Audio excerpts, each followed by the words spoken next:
We are today meeting again with a proposal that for me is very, very special, and I know that for the whole group of anima as well. And we have a very, very special friend today, an artist. He has the power of fire within, and he has the special gift of bringing into matter what is lying occult in the background. And he does this through paintings.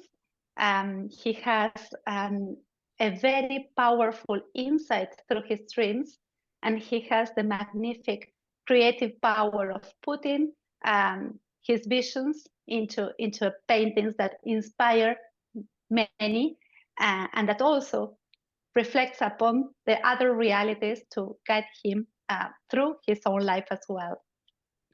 He has been a walker of the path and of the teachings for more than 35 years.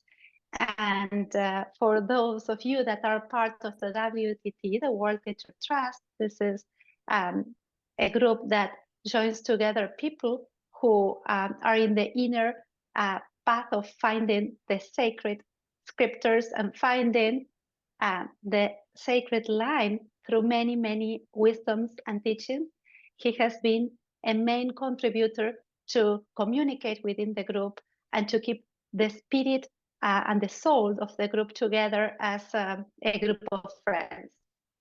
So we invite him today to also this group of friends, because he's a close and dear friend to our hearts, to discuss his art and to introduce ourselves and our group to the life and experience of Nicholas Roerich.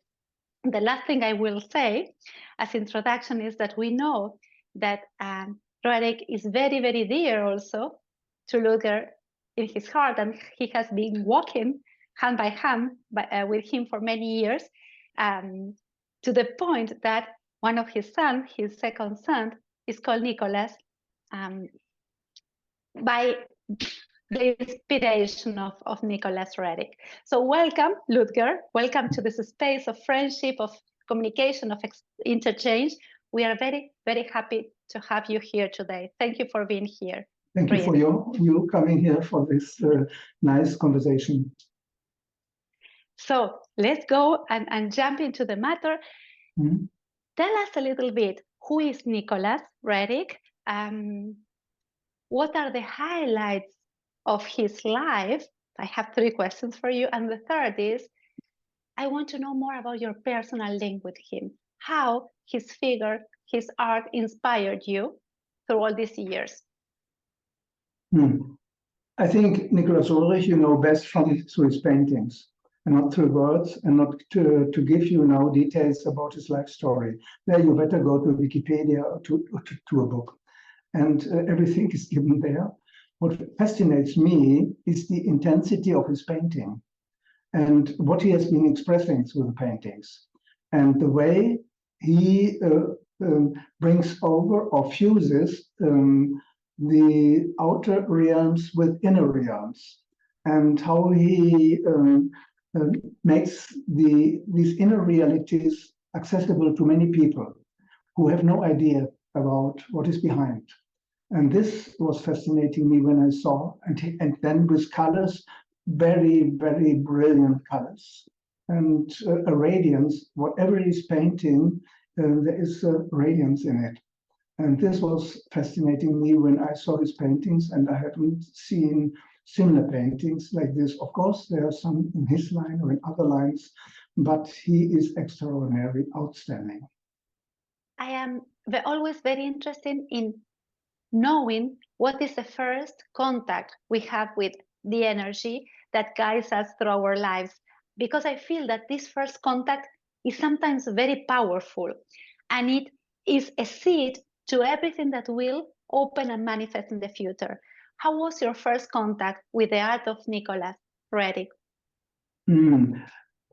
It was difficult in the 80s to have images, the pictures. Postcards were the only thing.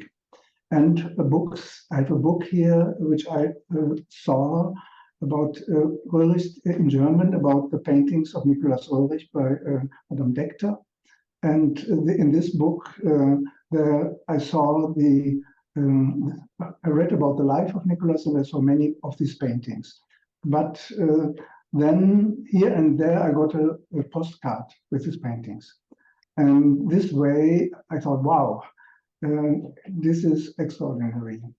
Much later, I could come in 2000 to New York with a group, and we visited the Roerich Museum, and there I saw a few of his paintings live, and it was overwhelming. A very sacral, a very holy ambience, and at the same time, an expression in a variety of modes that is unimaginable. I think he has painted 8,000 or more paintings. So these 150 paintings in New York are just a small segment, and I keep on discovering new paintings again and again. Last week, when I was on the web, I happened to come across a Russian website. I scrolled through and thought, wow, many paintings I never saw before, and I thought I'd seen quite a lot up to now. So this impressed me, this tremendous creativity, this will to endure the greatest difficulties, to go through and to bring beauty into the world, to bring this holiness and the inner side to the people and make it known to the people.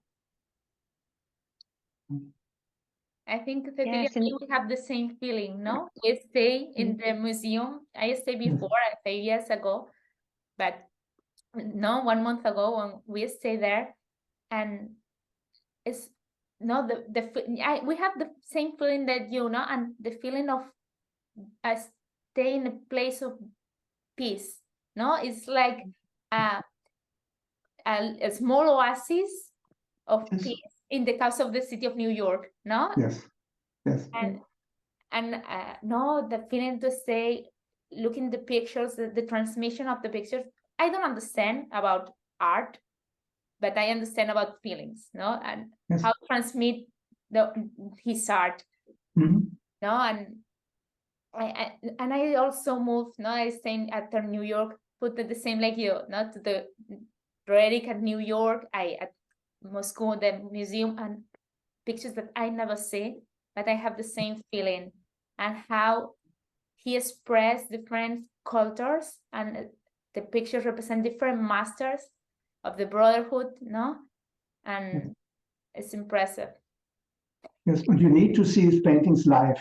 These colors, you cannot have them on screen. I have them on the screen, but this is just a shadow of what it is when you stand in front of such a painting. How he worked with the colors. And you must imagine, he took lots of material with him when he was on his journeys. Under which circumstances he did these paintings. This is touching. And we also felt there that the paintings by themselves have a magnetic power. The combination of the colors, and there's a presence that radiates and that creates this atmosphere of sacred place within this small building in a corner, no? near a corner of Central Park. So we experienced this, and the magic of a real artist that does not have to explain you a sacred experience, but put it in front of your face and leaves you to live your inside experience on your own. No? Yes, and what is special with art or visual art, you have the total experience immediately, but you discover it slowly. And it might take years to discover it. And there is this presence, immediate presence there when you look at it. And but you do not discover everything.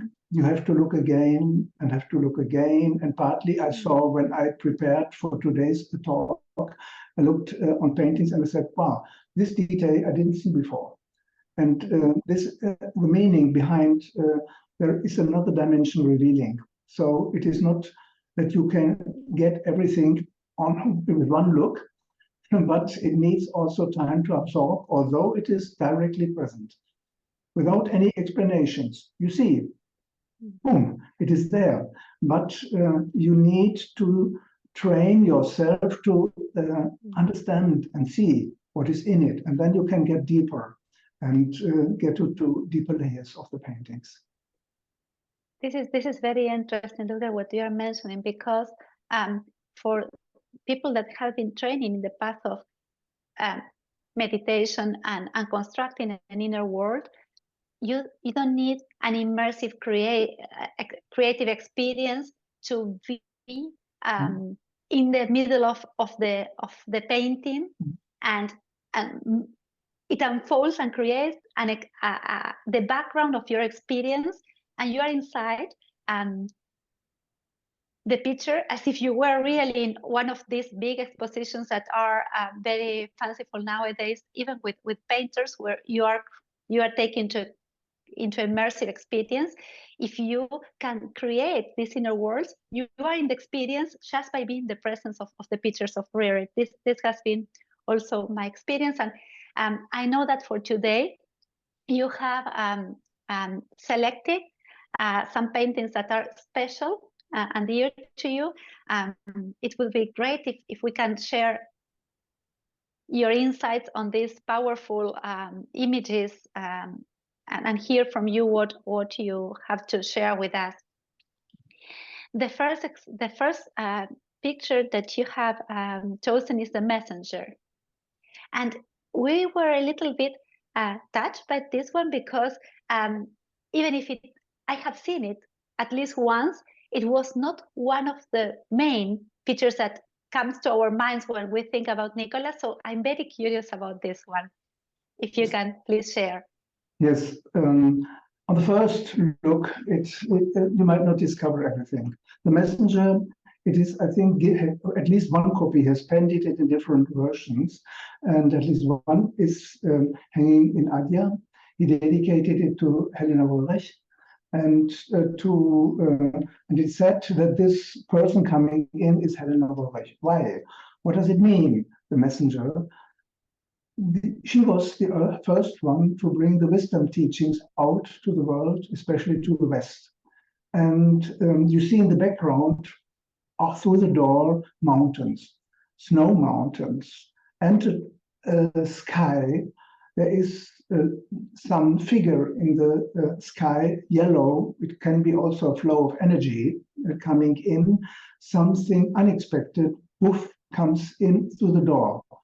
And this messenger holds something, it seems to hold a book there, and he brings something from outside in. And there's a lady standing there and opening the door, but inside is also a sacred space. You see sacred figures above and around. And the construction of the image, there is a square, a lower part like the square, and a not total triangle on the top. This symbol of square and triangle is a symbol of the inner temple. And the divine is expressed through the triangle, and then the lower is expressed through the square. The personality is the square, the Atma, Buddhi, Manas, the higher aspects of man are in the higher triangle. The triangle you cannot see. It goes up into the invisible spheres above the painting. But what you see are 7 persons, 7 meditators, beings, 7 Buddhas there. And for me, they are around one bigger picture. And it is like the people around the most sacred one, we call Sanat Kumara, in this sphere and surrounding this in this open triangle. And around it, there is a wave-like structure, like the flow of water or the flow of ether going around this upper triangle. And it is in blue, mainly blue, but some rose-like and some yellow colors like shining little stars. But the main color also in this painting is blue, like in many paintings of Roerich. You see this blue, and blue is the color of transcendence. it takes in the observer, and it is a color also which goes back. It is not standing in the foreground like red, but it is absorbing into a background. And here you see mainly bluish colors, partly going into earthen colors, partly in rose colors or in violet tones. And all this gives a sacral ambience. And so you think you come into a shrine room from outside. The messenger is coming into a room which is prepared. It is already a sacred space, but he's bringing something from beyond. And this is something unexpected and new.